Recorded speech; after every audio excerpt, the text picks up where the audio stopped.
Hello and welcome to Pillar Form. I am Ali Akhtar, sociology teacher at Pillar Form. तो अभी हम लोग Max weber जो कि हमारा सिलेबस का सेकंड टॉपिक है उसको कर रहे थे। और तकरीबन 2 क्लासेज हो चुकी हैं हमारी मैक्स वेबर से रिलेटेड। और अभी फ़िलहाल हम लोग आज मैक्स वेबर पार्ट थर्ड करेंगे। इसमें हम लोग मैक्स वेबर के सारे कॉन्सेप्ट आज कंप्लीट करेंगे। नेक्स्ट क्लास से हम लोग कार्ल मार्क्स की कॉन्सेप्ट को स्टार्ट करेंगे। तो 2 मिनट वेट करते हैं, सारे लोग ज्वाइन कर लें, उसके बाद स्टार्ट करते हैं।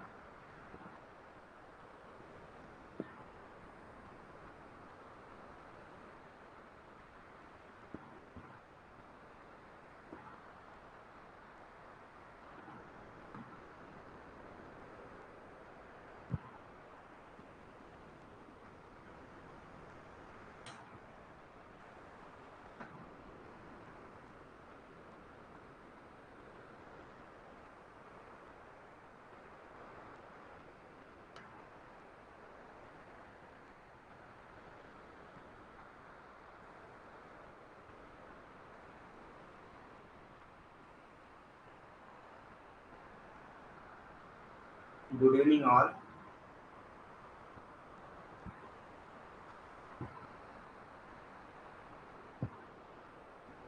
आप लोग को पीडीएफ में पीडीएफ डाउनलोडिंग में या और कोई मतलब क्लास को एक्सेस करने में या पीडीएफ को एक्सेस करने में कोई दिक्कत नहीं आ रही है ना? अगर कोई भी प्रॉब्लम आ रही है पीडीएफ डाउनलोड होने में या पीडीएफ ओपन होने में तो आप पूछ सकते हैं या बता सकते हैं मुझको। कभी कभी ऐसा होता है कि पीडीएफ अपलोड होने के बाद वो ओपन नहीं होती है, तो आप लोग इन्फॉर्म कर सकते हैं, तो वो उसको री अपलोड कर दिया जाएगा जिससे आप पीडीएफ को आसानी से ओपन कर सकते हैं।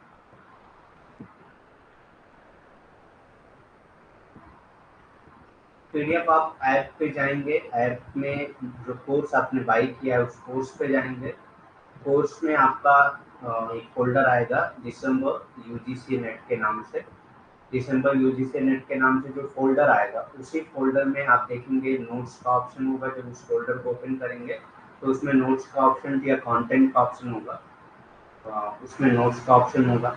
ठीक, फिर वो उसको जब आप ओपन करेंगे तो यूनिट 1 करके एक फ़ोल्डर मिलेगा जिसमें अभी तक जितनी हम लोगों ने क्लासेस की हैं उसके पीडीएफ आपको सारे अपलोड हो चुके हैं। ठीक, अगर फिर भी नहीं समझ में आएगा तो आप कल मुझसे फिर से पूछ लीजिएगा, एक बार एक्सेस करके आप लोग देख लीजिएगा। अगर नहीं समझ में आया तो कल दोबारा पूछ लीजिएगा। फिर से बता दूंगा एक बार, आपने जो कोर्स बाई किया है उस कोर्स में जाएंगे। उस कोर्स में ऑप्शन आता है कंटेंट का, कंटेंट में जाएंगे तो वहाँ कंटेंट में आपको दिसंबर एग्जाम का एक फोल्डर मिलेगा। दिसंबर एग्जाम पे आप क्लिक करेंगे, फिर नोट्स का फोल्डर मिलेगा, नोट्स पे क्लिक करेंगे तो आपको सीधा आपको दिख जाएगा यूनिट 1। ठीक, सोशोलॉजी यूनिट 1 करके उस यूनिट 1 को आप ओपन करेंगे जब, तो उसमें आपको सारे जो अभी तक क्लासेज हो चुकी हैं उसकी पीडीएफ आपको मिलेगी। और बाकी जो यूट्यूब पे क्लासेज होती हैं उसकी पीडीएफ आपको टेलीग्राम पे अपलोड कर दी जाएगी।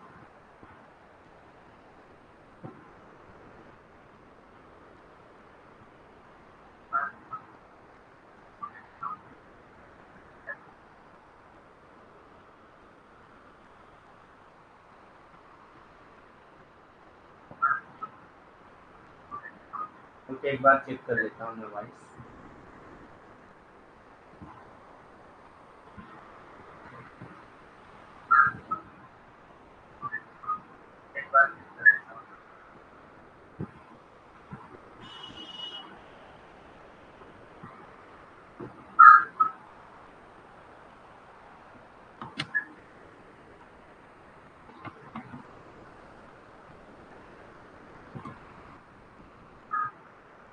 अब आ रही है वॉइस क्लियर?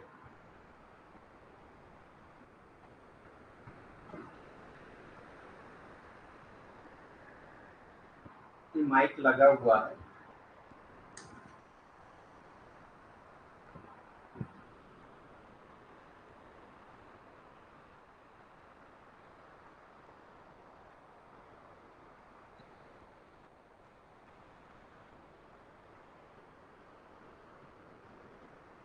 क्लियर है ना वॉइस अब?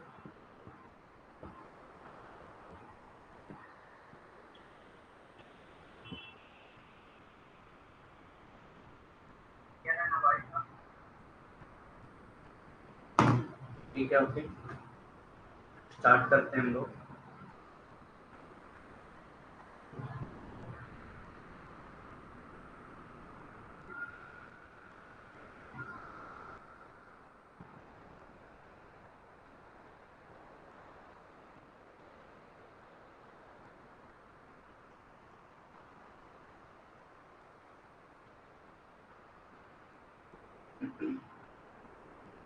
तो मैक्स वेबर पार्ट थर्ड हम लोग करने जा रहे हैं, जिसमें हम लोग सबसे पहले करेंगे types of class. Max weber ने टाइप्स ऑफ क्लास की भी बात की है, जिसमें टाइप्स ऑफ क्लास में सबसे पहले जो क्लास का टाइप उन्होंने बताया है वो प्रॉपर्टाइप क्लास बताया। प्रॉपर्टाइप क्लास क्या होती है? जिनकी जो प्रॉपर्टी ओनर होते हैं, जो प्रॉपर्टी के ओनर होते हैं उनको प्रॉपर्टाइप क्लास कहा जाता है। जिनके पास लैंड ओनरशिप होती है, प्रॉपर्टी ओनरशिप होती है।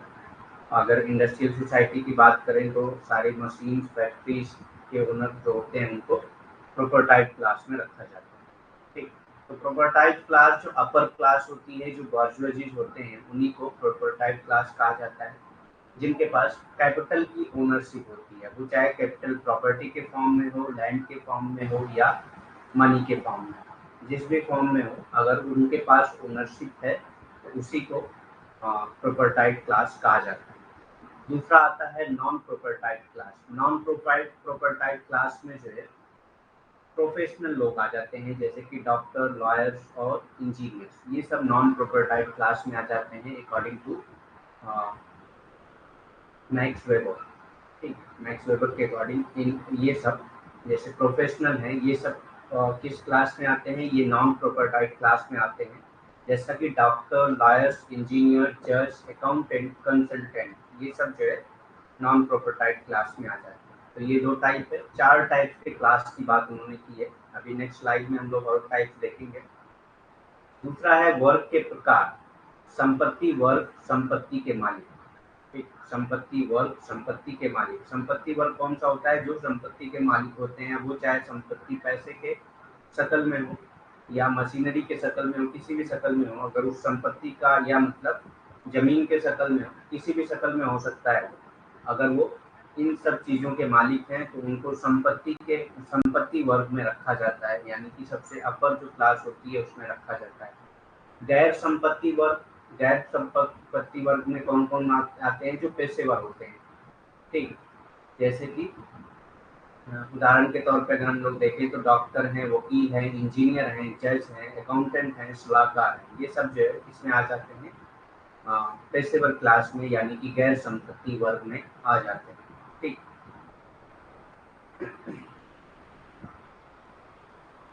नेक्स्ट है prototype upper class. They were the upper class people who had an immense amount of property which was their way of collecting revenue from tenants. तो अपर क्लास यानी कि जो prototype class है उसको थोड़ा और एक्सप्लेन करते हैं तो हमको ये पता चलता है कि ये वो ऐसी अपर क्लासेज है जिनमें पीपल जो है उनके पास इमेंस अमाउंट ऑफ प्रॉपर्टी होती है, मतलब बहुत ज़्यादा अमाउंट में प्रॉपर्टी होती है, which was their way of collecting revenue from tenants, जिससे मतलब वो टेनेंट्स लोगों से यानी कि जो किराएदार लोग होते हैं उनसे वो रेवेन्यू इकट्ठा करते हैं, उनसे किराया इकट्ठा करते हैं किसी भी फॉर्म में, चाहे वो रेवेन्यू के फॉर्म में हो, टैक्स के फॉर्म में हो, किसी भी फॉर्म में हो, वो उनसे मनी इकट्ठा करते हैं या कोई भी चीज़ इकट्ठा करते हो, कैपिटल इकट्ठा करते हो, तो वो जो है प्रॉपर्टाइप क्लास में आ जाता है। बाकी प्रोफेशनल क्लास तो पता ही आपको क्या होता है, जो प्रोफेशनल लोग होते हैं, डॉक्टर, इंजीनियर, जज, अकाउंटेंट, जो भी आ जाएंगे वो सब नॉन प्रोपर्टाइप क्लास में होते हैं। संपत्तिवान उच्च वर्ग वे उच्च वर्ग के लोग थे जिनके पास अपार संपत्ति थी। अपार संपत्ति मतलब बहुत ज्यादा संपत्ति थी, जो किराएदार से राजस्व इकट्ठा करने का उनका तरीका था। मतलब उन संपत्ति की वजह से लोग उनको किराया देते थे, राजस्व देते थे।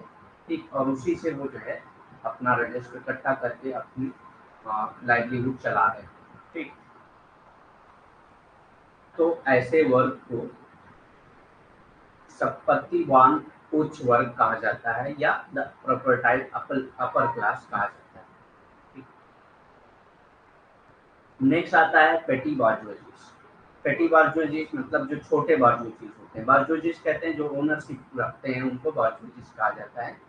लेकिन पेटी बार्जोजी मतलब जो छोटे ओनर होते हैं, छोटे बिजनेसमैन जो होते हैं, उनको पेटी बार्जोजी कहा जाता है। एग्जाम्पल है shopkeeper, independent contractor. Independent contractor और शॉपकीपर ये जो है पेटी बार्जोजी में आ जाता है। ठीक है। निम्न पूंजी वर्ग, निम्न पूंजी वर्ग में कौन कौन आते हैं? दुकानदार हैं, स्वतंत्र ठेकेदार हैं, ये सब जो है छोटे ठेकेदार होते हैं, और दुकानदार जो है बहुत छोटे पूंजीपति होते हैं, इसीलिए उनको निम्न पूंजी वर्ग में रखा जाता है। नेक्स्ट आता है एंड लास्ट जो है वो manual labour class. Manual labour class यानी कि वर्किंग क्लास, जो वर्किंग क्लास होती है उन्हीं को मैक्स वेबर ने मैनुअल लेबर क्लास कहा है। ठीक, एग्जाम्पल है factory workers, cleaners, delivery drivers, retail assistants, ये सब कौन से हैं? ये वर्किंग क्लास में आ जाते हैं। जो काम करने वाले लोग होते हैं वो वर्किंग क्लास में आ जाते हैं। वो किसी भी फैक्ट्री में वर्कर हों, क्लीनर हों, डिलीवरी ड्राइवर्स हों, रिटेल असिस्टेंट हों, ये सब जो है वर्किंग क्लास में आ जाते हैं, जिनको मैक्स वेबर ने मैनुअल लेबर क्लास कहा। श्रमिक वर्ग, खुदा फैक्ट्री कर्मचारी, सफाई कर्मी, डिलीवरी ड्राइवर, खुदरा सहायक, ये सब जो है श्रमिक वर्ग में आ जाते हैं। ठीक, उदाहरण के तौर पे फैक्ट्री कर्मचारी, सफाई कर्मी, डिलीवरी ड्राइवर, खुदरा सहायक, ये सब जो है आ जाते हैं श्रमिक वर्ग में। और ये लास्ट वर्ग है। तो 4 टाइप के वर्ग के बारे में बात किया है मैक्स वेबर ने। 4 टाइप की क्लास के बारे में बात किया है। सबसे पहले जो है वो पेटी बार्जोइजीज, यानी कि जो बड़े पूंजीपति होते हैं वो। उसके बाद तो सबसे पहले आता है प्रॉपर्टाइज क्लास, यानी कि जिन संपत्ति वर्ग जो होता है वो। उसके बाद आता है पेटी नॉन प्रॉपर्टाइज क्लास, यानी कि जो गैर संपत्ति वर्ग होते हैं वो। उसके बाद पेटी बार्जोइजीज जिसमें शॉपकीपर, इंडिपेंडेंट कॉन्ट्रैक्टर, ये सब आ जाते हैं। निम्न पूंजी वर्ग, और जो लास्ट है वो मैनुअल वर्कर, यानी कि जो वर्किंग क्लास, जो श्रमिक वर्ग होते हैं, उनको कहा है।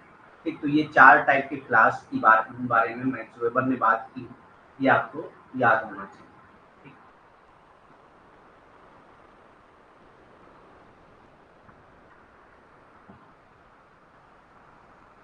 उसके बाद class is equal to market situation. Class को उन्होंने क्या कहा है कि क्लास जो है वो मार्केट सिचुएशन के बराबर होती है। वर्ग बाजार की स्थिति के बराबर है। It is determined by who owns forces of production. किसके पास फोर्सेज ऑफ प्रोडक्शन है, ये मार्केट सिचुएशन पे डिपेंड करता है। जो क्लास होता है वो मार्केट सिचुएशन पे डिपेंड करता है। कैसे? क्योंकि it is determined by who owns forces of production. अब मार्केट में मान लेते हैं कि पहले जो है, सपोज करिए कि अगर मैं बैलगाड़ी की बात करूं, ठीक,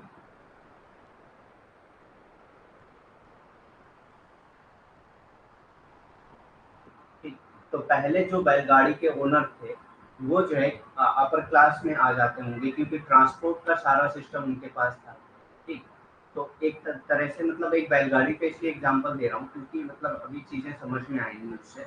अब आज के दौर में वो बैलगाड़ी चल नहीं रही, मार्केट में जो है बैलगाड़ी की डिमांड नहीं है, बल्कि अदर जो ट्रांसपोर्ट सिस्टम है उनकी जरूरत है। तो जो अदर ट्रांसपोर्ट सिस्टम है उसके जो ओनर होंगे वही जो है अब उस क्लास में आएंगे, ट्रांसपोर्ट क्लास में वही आएंगे। तो ऐसी ही अपर क्लास की बात अगर हम लोग करें, तो पहले का जो प्रोडक्शन, जो डिमांड की मार्केट की, वो जो प्रोड्यूस करते थे वो, उसके जो ओनर होते थे वो अपर क्लास में आते थे। हो सकता है जो पहले जो चीजें प्रोडक्ट प्रोड्यूस हो रही थी उसकी डिमांड अब जो है मार्केट में ना हो। अगर अब उसकी डिमांड मार्केट में नहीं है तो अपर क्लास में वही लोग आएंगे जिसकी डिमांड अभी मार्केट में है। अपर क्लास में वही लोग आएंगे जिसकी डिमांड अभी मार्केट में है। इसका बेस्ट एग्जांपल अगर मैं दूं तो टमाटर है। ठीक, तो पहले टमाटर 10 रुपए 20 रुपए किलो मिलता था, अभी 200 रुपए किलो है। तो मार्केट क्या है, मार्केट की सिचुएशन चेंज हुई। पहले आप 10 रुपए में 10 किलो बेचेंगे तो 100 रुपए होता था। तो आप जो है पेटी बार्जोइजीज में ही आते, मतलब जो क्या कहेंगे, हाँ पेटी बार्जोइजीज में ही आते थे। छोटे जो है जो बार्जुआ थे उनमें आते थे, छोटे कैपिटलिस्ट में आ पाते थे। लेकिन अभी मार्केट सिचुएशन चेंज हो गई है, टमाटर 200 रुपये बिक रहा है, तो जिसके पास बहुत ज़्यादा ओनरशिप होगी टमाटर की, वो जो है अपर क्लास में आ जाएगा, क्योंकि अभी जो है उसकी मार्केट सिचुएशन में जो डिमांड है वो बहुत ज़्यादा बढ़ गई, और उस डिमांड की वजह से ये रेट भी उसका बहुत बड़ा है, और रेट बड़ा है तो फिर उनको पैसे भी बहुत मिलेंगे, और पैसे बहुत मिलेंगे उसी से। अब उसकी जिसके पास ओनरशिप होगी, मतलब बहुत ज़्यादा खेत होंगे जिसमें उन्होंने टमाटर लगाए होंगे, तो जिनकी सबसे ज़्यादा ओनरशिप होगी वही जो है हाँ, इसमें अपर क्लास में आ जाएंगे।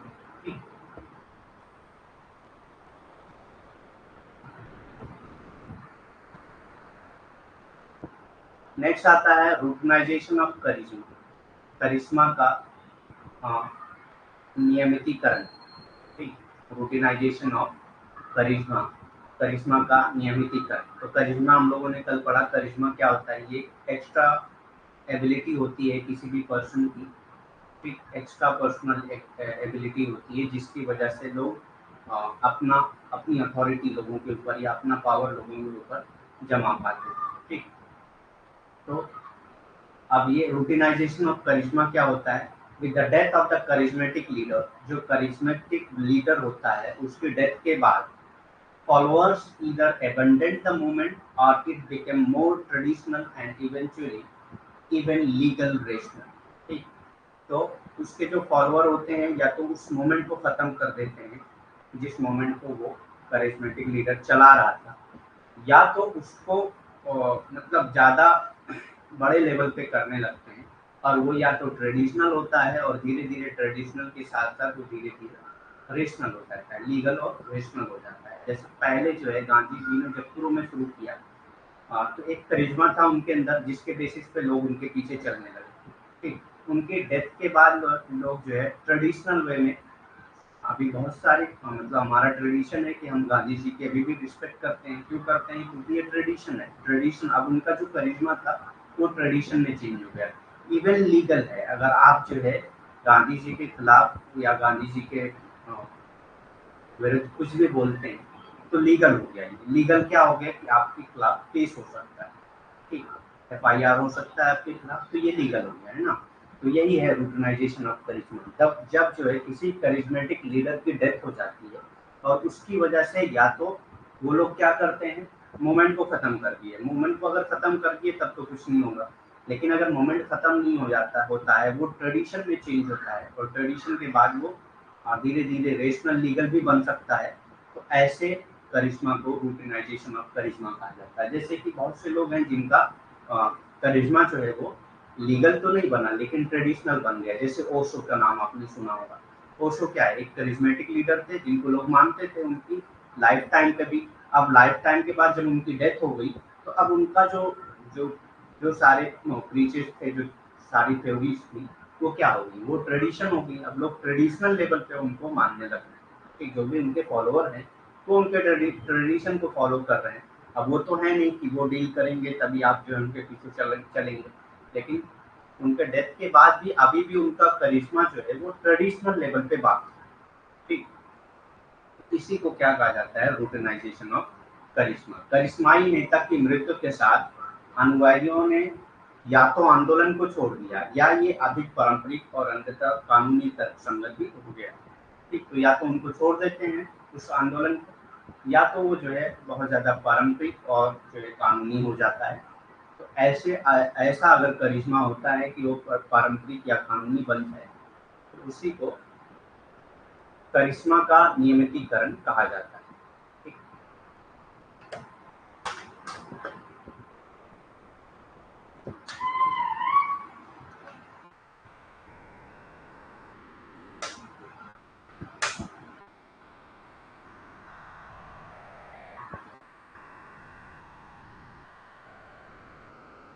इफेक्टिव अफिनिटी क्या होती है, इलेक्टिव अफिनिटी क्या होती है, तो चुनावी लगाव।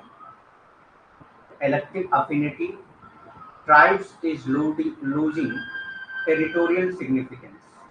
ट्राइब्स जो है वो अपनी जो टेरिटोरियल सिग्निफिकेंस है उसको लूज कर रहे हैं।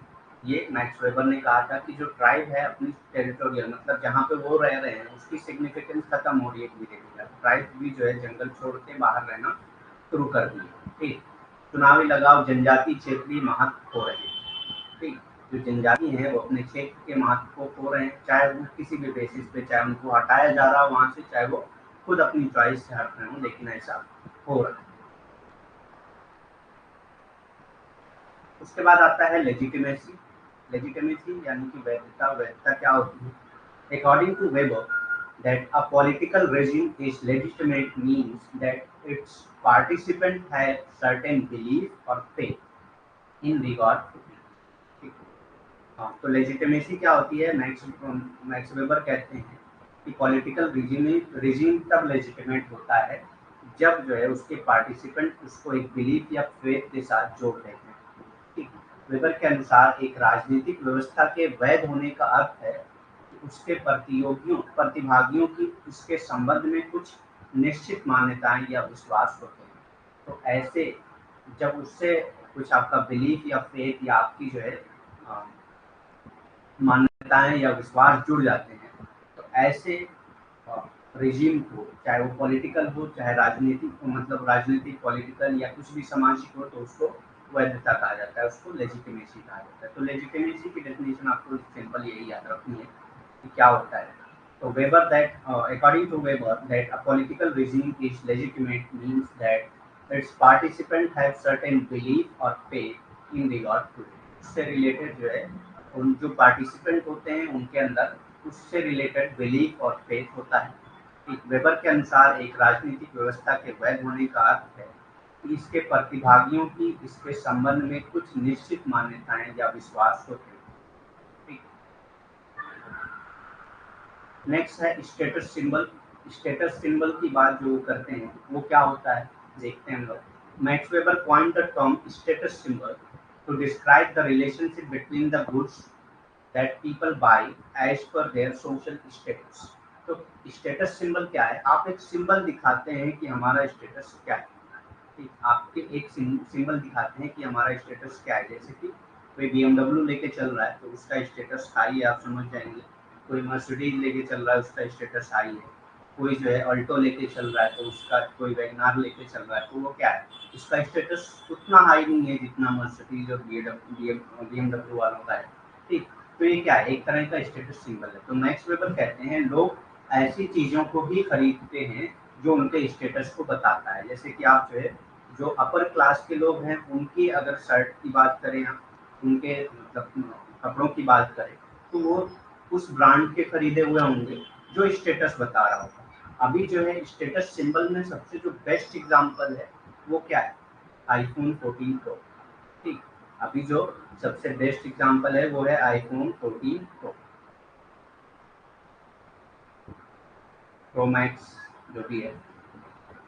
ठीक, तो अब लोग इसको क्यों खरीद रहे हैं? अपने स्टेटस को बताने के लिए कि हमारा स्टेटस जो है हाई है, हम जो है आईफोन भी खरीद सकते हैं। यही चीज तो बताने के लिए लोग स्टेटस सिंबल का यूज कर रहे हैं ना। एक तरह से आईफोन 14 प्रो को स्टेटस सिंबल के तौर पे यूज कर रहे हैं। तो वही मैक्स वेबर कहते हैं कि लोग जो है कुछ चीजें ऐसी खरीदते हैं जो उनके सिंबल को, उसके स्टेटस को बताता है।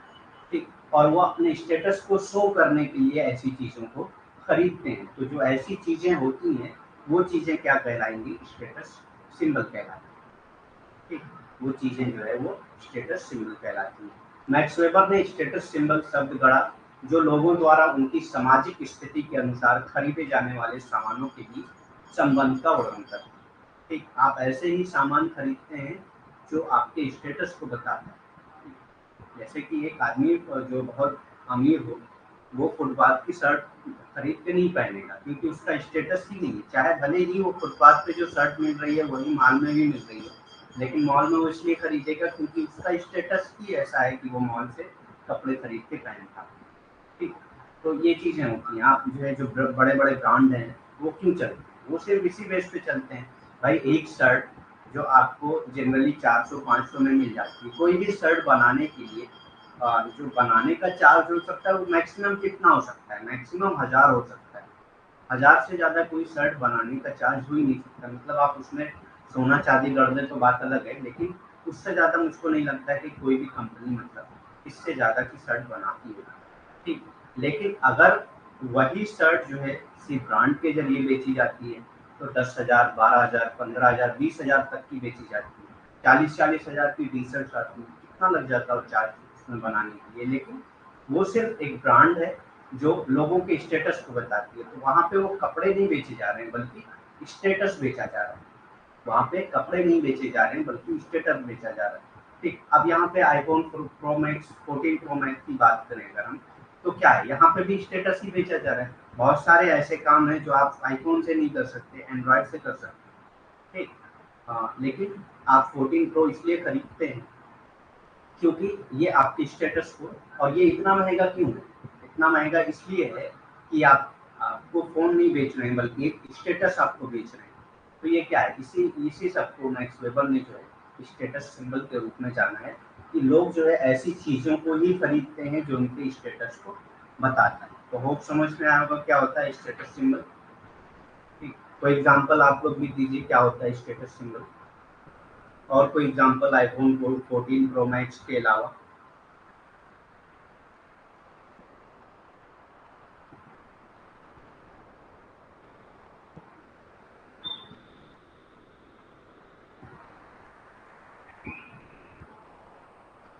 फास्ट आंसर करिए आप।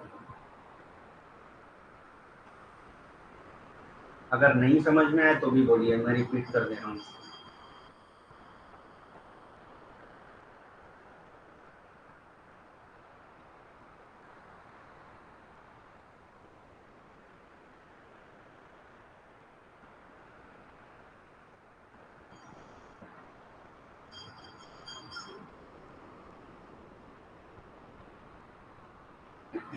ठीक है, नेक्स्ट आता है आयरन केज ऑफ रेशनलिटी, तर्क संगता का लॉ ऑफ पिंजरा।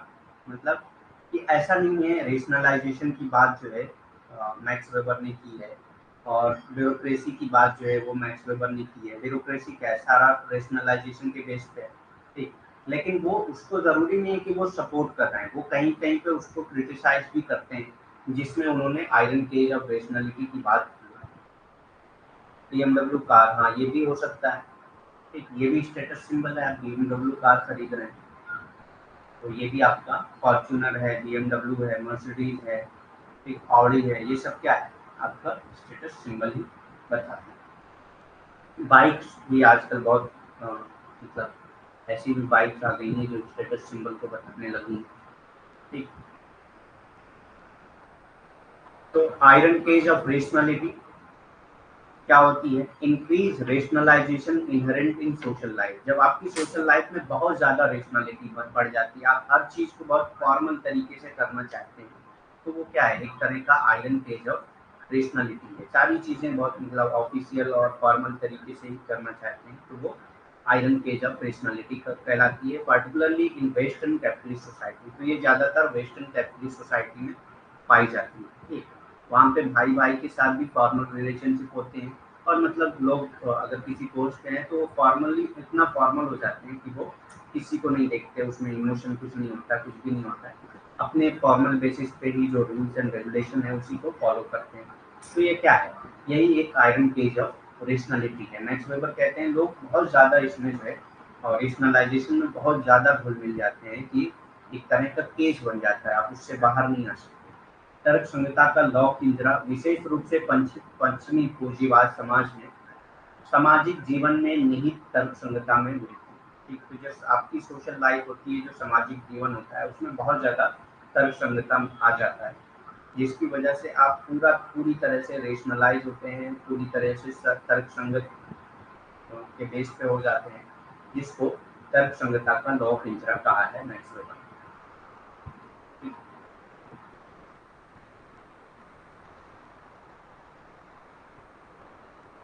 उसके बाद मोस्ट फेमस कॉन्सेप्ट जो मैक्स वेबर का है वो है डिसइंचेंटमेंट, मोह भंग। In social science disenchantment is the cultural rationalisation and devaluation of religion apparent in modern society। जब जो है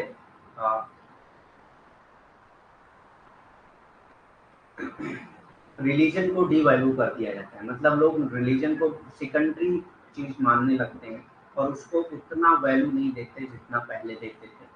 इस तरह के की कंडीशन को डिसइंचेंटमेंट कहा जाता है। एक मोह भंग सामाजिक विज्ञान में मोह भंग आधुनिक समाज में अस्पष्ट सांस्कृतिक युक्तिकरण और धर्म का अवमूल्यन है, मतलब कि जो उसका मूल्य है वो बहुत कम होने लगता है, उसी को क्या कहा जाता है, मोह भंग कहा जाता है। The term was borrowed from Friedrich Schiller by Max Weber. ऐसा नहीं है कि डिसइंचेंटमेंट का या मोह भंग का जो टर्म है वो मैक्स वेबर ने खुद दिया था, बल्कि उसको एक्सप्लेन किया है इन्होंने। तो ये जो टर्म लिया गया था वो फ्रेडरिक शिलर से लिया गया था। तो आपको ये चीज़ें याद होनी चाहिए कि किससे वो टर्म लिया गया था और मैक्स वेबर ने उसको कैसे एक्सप्लेन किया। ये सब मैक्स वेबर द्वारा फ्रेडरिक शिलर से उधार लिया गया है। मतलब उनसे उन्होंने पहले इस टर्म का यूज़ किया था, फिर बाद में मैक्स वेबर ने भी उसी टर्म का यूज़ किया है और एक्सप्लेन किया है कि जब आपके ज़िंदगी में, आपकी लाइफ में धर्म का या रिलीजन का महत्व खत्म हो जाता है, धीरे धीरे उसका महत्व कम होने लगता है या खत्म हो जाता है, तो उसको डिसइंचेंटमेंट या मोह भंग कहा जाता है। ठीक।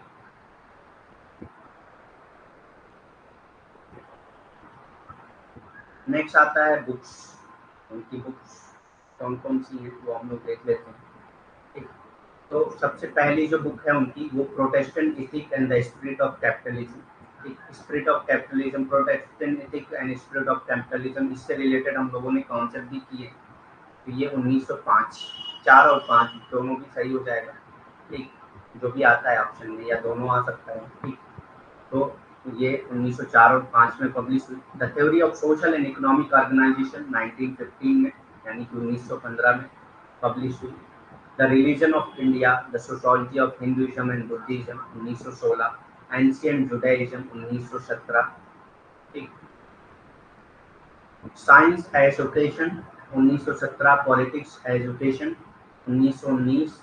Economy and society 1921। The city 1921। The three type of legitimate rule ये 1922 में। ठीक। तो आपको ये सारी चीज़ें याद रखनी है।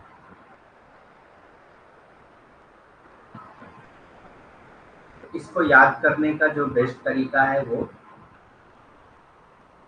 मैं बताऊं क्या होता है। Triple T as pet T. Triple T as pet T. तीस टी फॉर हम लोग अगर तीतर लेते हैं, तीतर आपने नाम सुना ही होगा, एक चिड़िया का नाम होता है।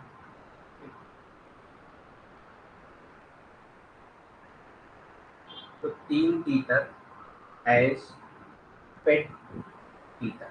ठीक। पेट कहते हैं पालतू जो होते हैं उनको पेट कहा जाता है। तो तीन तीतर को पालतू के तौर पे रखा गया, पालतू तीतर के तौर पे रखा गया। तो triple T as pet T ये आपको याद रखना है। अब ट्रिपल टी क्या होता है देख लेते हैं हम लोग। ट्रिपल टी में सबसे पहले आता है द प्रोटेस्टेंट इथिक्स, टी से शुरू हो रहा है। The Protestant ethics and the spirit of capitalism. दूसरा है the theory of social economic organisation. तीसरा है द रिलीजन ऑफ इंडिया। ठीक। एस में ए जो है आपका वो एंशियंट जुडाइज्म। ठीक। उसके बाद एस आता है साइंस एजुकेशन। उसके बाद पी आता है तो पॉलिटिक्स एजुकेशन। फिर ई आता है इकोनॉमी एंड सोसाइटी। फिर टी आता है द सिटी। ठीक। फिर टी आता है the three type of legitimate rule. तो इस तरह से आप याद रखेंगे तो क्रोनोलॉजी बनाने में बहुत आसानी होगी। ठीक। किसी भी चीज़ की क्रोनोलॉजी बनाने में बहुत आसानी हो जाती है। ठीक। क्योंकि ये जो मोस्ट इम्पॉर्टेंट थिंकर होते हैं इनसे रिलेटेड क्रोनोलॉजी ही पूछी जाती है ज़्यादातर। इनको इनकी जो बुक्स पूछी जाएंगी वो क्रोनोलॉजी पूछी जाती है। तो अगर आपको मतलब सारी बुक्स तो देगा नहीं क्रोनोलॉजी बनाने के लिए, दो चार बुक देते हैं, दो चार बुक या मतलब पाँच हो गई ज़्यादा से ज़्यादा। ठीक। अब अगर आपको ये याद है ट्रिपल टी एस्पेक्ट टी, तो आप इससे बहुत आसानी से उसको सॉल्व कर सकते हैं।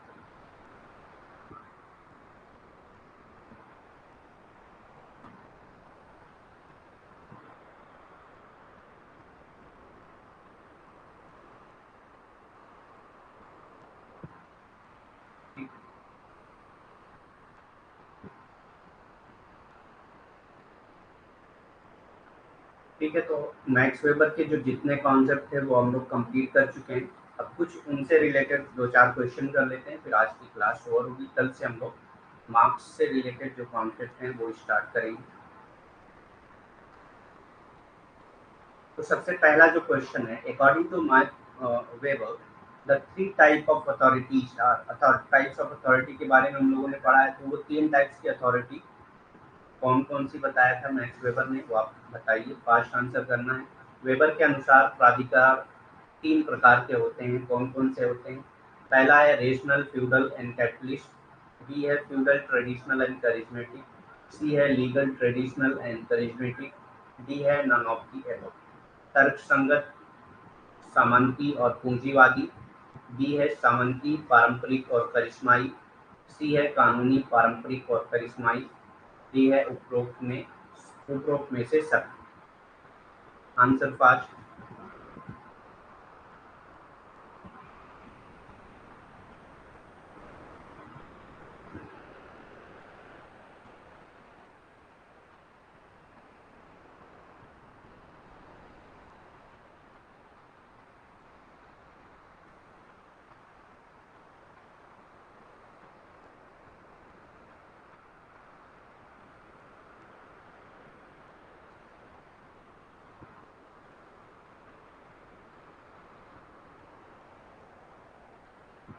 सारे लोग आंसर करिए, जितने लोग अभी कनेक्टेड हैं सारे लोग आंसर करें, तभी तो समझ में आएगा कि आपको कॉन्सेप्ट समझ में आ रहा है या नहीं आ रहा है।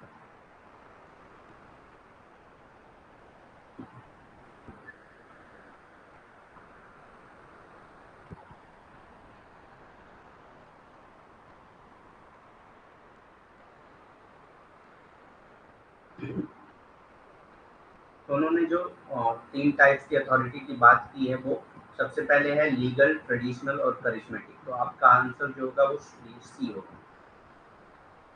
ठीक, लीगल, ट्रेडिशनल एंड करिश्मेटिक, कानूनी, पारंपरिक और करिश्माई, 3 टाइप्स की अथॉरिटी के बारे में वो बात करते हैं। तो लीगल कौन सी होती है? जो रूल्स एंड रेगुलेशन के बेस पे होती है। ट्रेडिशनल जो मतलब ट्रेडिशनल लेवल पे चली आती है, जैसे हम साधु संत को मानते हैं, ये सब क्या है?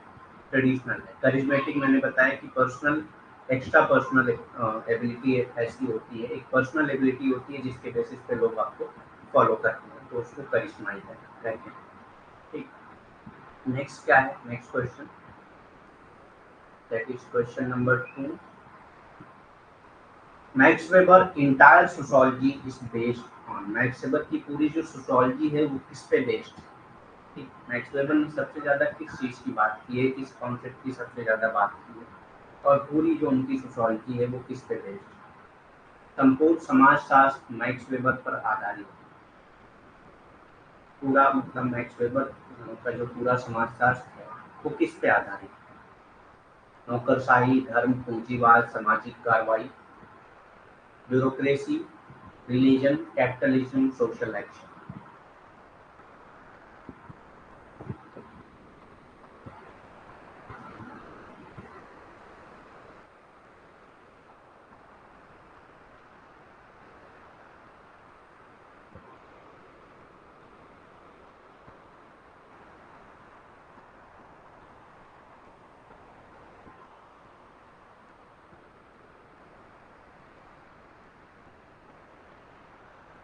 आंसर करिए, गलत होगा सही होगा वो अलग बात है, लेकिन आंसर करिए। आपको ऐसा मतलब अभी एग्जाम नहीं देने बैठे हैं आप कि अगर आंसर कर लेंगे गलत हो जाएगा तो कुछ हो जाएगा, ऐसा कुछ नहीं है। मार्क्स भी नहीं कटेंगे आपके, बस आपको आंसर करना है, चाहे वो गलत हो या सही।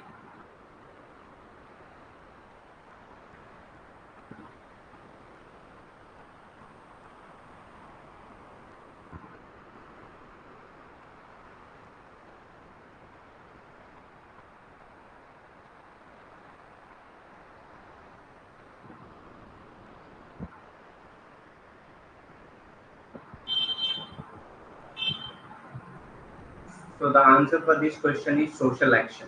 ठीक, तो जो मैक्स वेबर ने बात की है वो सोशल एक्शन की बात की है। वर्स्टैंड की बात की है ना, वर्स्टैंड क्या है?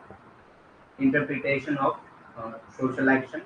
तो ये सोशोलॉजी के डेफिनेशन में ही हमने जो डेफिनेशन पढ़ी है सोशोलॉजी की मैक्स वेबर से रिलेटेड, वो यही थी ना कि इंटरप्रिटेशन ऑफ सोशल एक्शन। ठीक, तो ये हमेशा हर्मेनेटिक्स यानी कि इंटरप्रिटेशन की बात करते हैं, और इनकी जो पूरी सोशोलॉजी है मैक्स वेबर के अकॉर्डिंग है, तो सोशोलॉजी है वो स्टडी करती है सोशल एक्शन, सामाजिक कार्रवाई की यानी कि सामाजिक कार्य की स्टडी करती है, और जो समाजशास्त्र है वो मैक्स वेबर ने ये कहा है। नेक्स्ट क्वेश्चन देखते हैं, question number 3। A systematic interpretation process of understanding the meaning of action from the actor's point of view। ठीक, एक सिस्टमेटिक इंटरप्रेटेटिव प्रोसेस जिसके द्वारा जो है आप किसी भी एक्शन को जो एक्टर जो एक्शन कर रहा है उसके पर्सपेक्टिव से अगर समझने की कोशिश करते हैं, उस प्रोसेस को क्या कहा जाता है, उस प्रोसेस को मैक्स वेबर ने क्या नाम दिया? अभिनेता की दृष्टिकोण से क्रिया के अर्थ को समझने की एक व्यवस्थित व्याख्यात्मक प्रक्रिया को संदर्भित करता है। किसी भी अभिनेता की दृष्टिकोण से जो भी उसने क्रिया किया है उसको समझने की जो व्यवस्थित व्याख्यात्मक प्रक्रिया है उसको क्या कहा जाता है, मैक्स वेबर ने उसको क्या कहा है ये बताना है। Western functionalism, structuralism, conflict approach. Western, ये वेस्टर्न होगा, वेस्टिंग नहीं होगा।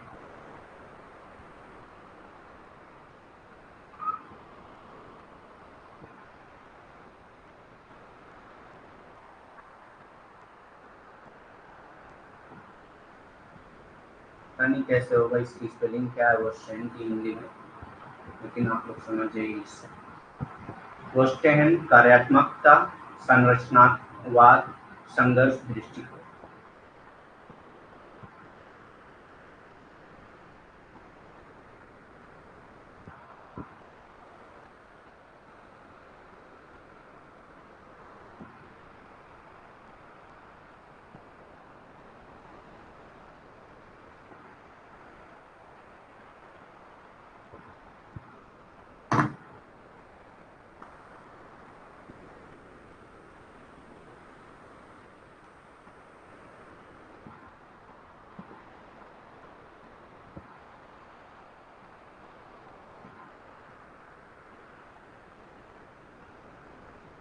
फास्ट आंसर करिए, 2 लोगों के आंसर आ रहे हैं सिर्फ।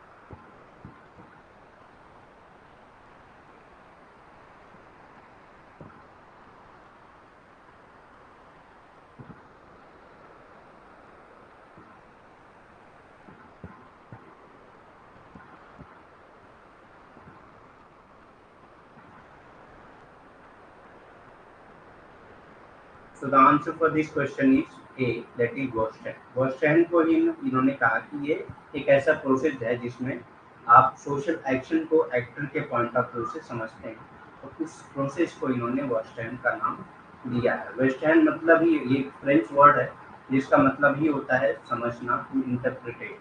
ठीक, किसी चीज को इंटरप्रिटेट करना।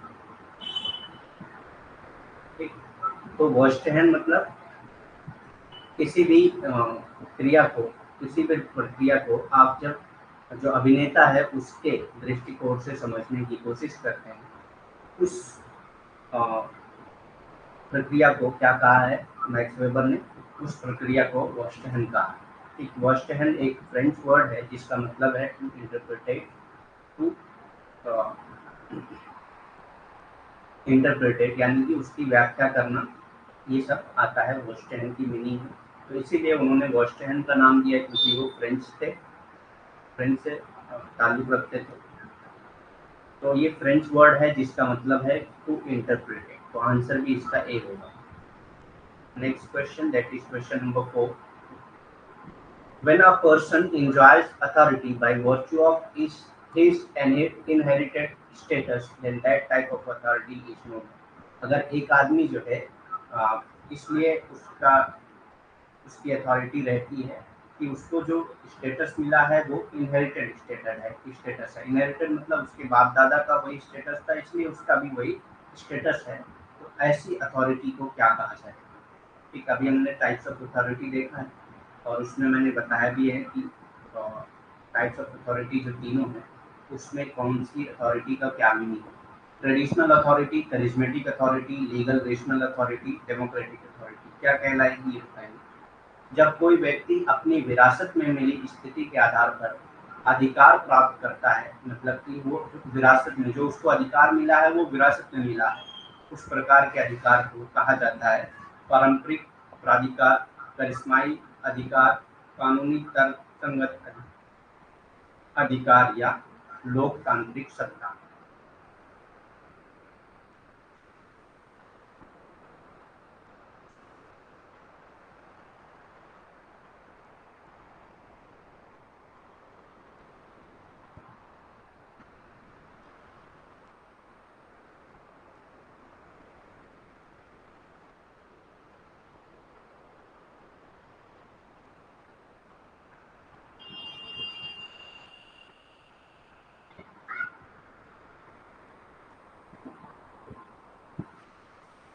So the answer for this question is first, that is traditional। उसका अपना पर्सनल कोई एबिलिटी होती तो उसको करिश्मेटिक कहा जाता, करिश्माई कहा जाता, लेकिन उसको इनहेरिटेंस में मिला है, मतलब कि विरासत में मिला है, उसके बाप दादा की वही अथॉरिटी थी इसलिए उसको भी मिल गया। जैसे कि कोई ब्राह्मण है, उसका बेटा भी ब्राह्मण होगा, तो वो अगर कोई ब्राह्मण पंडित है तो उसका बेटा भी ब्राह्मण पंडित हो जाएगा, तो वो क्या है, एक अथॉरिटी के बेस पे है।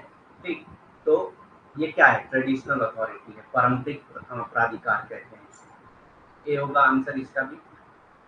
Next question and last question, 5 question मैंने ऐड किए थे, तो लास्ट क्वेश्चन मैं पूछने जा रहा हूँ। इसके बाद आपको कोई भी क्वेश्चन अगर दिमाग में आता है तो सोच के रखिए, उसके बाद आप पूछ सकते हैं, 5 मिनट आपको दिया जाएगा नेक्स्ट क्वेश्चन पूछने के लिए। तो क्वेश्चन नंबर 5 है, max weber study of religion discuss that Calvinism believe in. तो कैल्विनिज्म किस पे बिलीव करते थे ये बताइए। इसके साथ साथ आपको ये भी बताना है कि हिंदुइज्म किस पे बिलीव करते थे। ठीक, मैक्स वेबर ने धर्म के अध्ययन में चर्चा की कि कैल्विनवाद किस पर विश्वास करता है, कन्वर्जन पर, प्री डेस्टिनेशन पर, रिपेंटेंस पर या सिस्टमेटाइजेशन। रूपांतरण, पूर्णनियति, पश्चाताप, व्यवस्थीकरण। कैल्विनिज्म किस पे बिलीव करते हैं?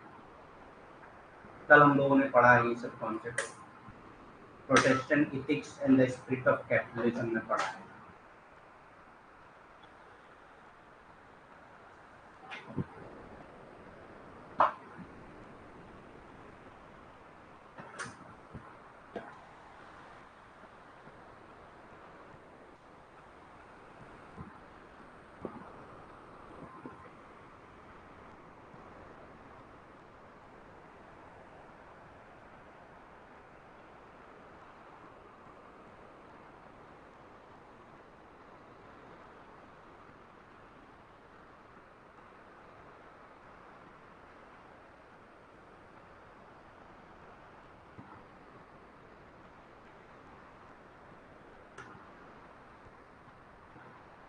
Answer fast.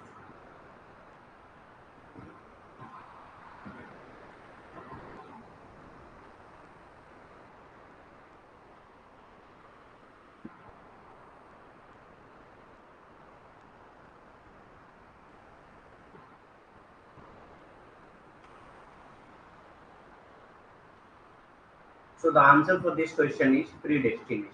वो जो है प्रीडेस्टिनेशन पे बिलीव करते थे, इसीलिए इनर वर्ल्डली एसेटिसिज्म कहा जाता है। ठीक, इनर वर्ल्डली एसेटिसिज्म। ठीक, और जो हिंदुइज्म है वो आउटर वर्ल्ड, यानी कि इस दुनिया के बाद, मरने के बाद जो होगा, आपके कर्म का फल मिलेगा, वो क्या है, आउटर वर्ल्ड एसेटिसिज्म।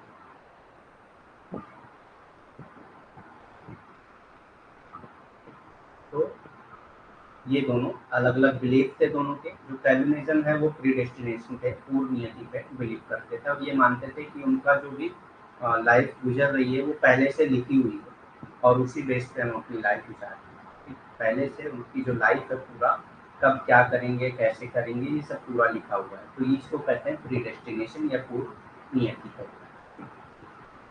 तो ये यहाँ तक मैक्स वेबर के सारे कॉन्सेप्ट हम लोग क्लियर कर चुके हैं। अब किसी का अगर क्वेश्चन है इससे रिलेटेड या कोर्स से रिलेटेड या पीडीएफ से रिलेटेड तो पूछ सकता है। कल हम लोगों की जो क्लास होगी कल और परसों वो यूट्यूब पे होगी 5 बजे। ठीक, तो आप लोग ज्वाइन करिए। ज्वाइन नहीं करते हैं आप लोग, 5 बजे क्लास होगी यूट्यूब पे कल, यानी कि वेडनेसडे और थर्सडे को होती है हमारी।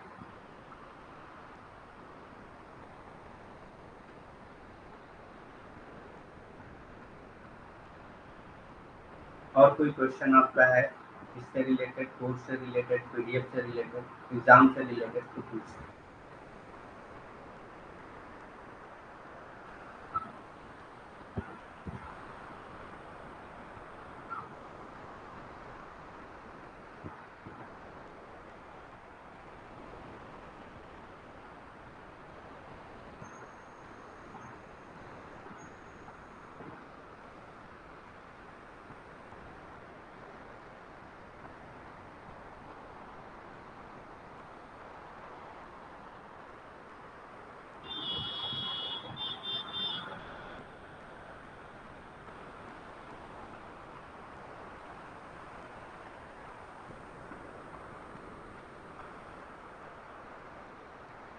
कब का टॉपिक? अच्छा, यूट्यूब पर। यूट्यूब की टॉपिक में 1 मिनट देख के बताता हूँ। देखिए वो जनरल टॉपिक होगी, वो टॉपिक आपका फिर से यहाँ पे कवर कराया जाएगा। तो जो पेड कोर्सेज में है उनके लिए तो टेंशन नहीं, लेकिन आप लोग ज्वाइन करिए, क्योंकि ज्वाइन करेंगे तो आपका रिपीट हो जाएगा और रिपीटेशन में आपको ज़्यादा फायदा होगा। तो मैं देख लेता हूँ कौन सी टॉपिक है।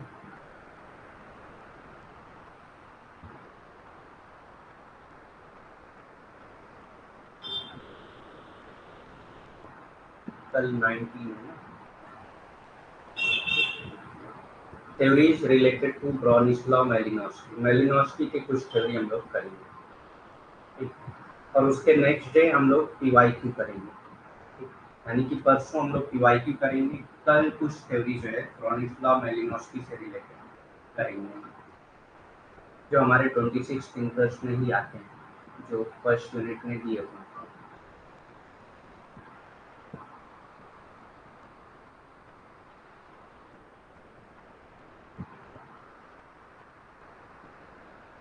और कोई क्वेश्चन?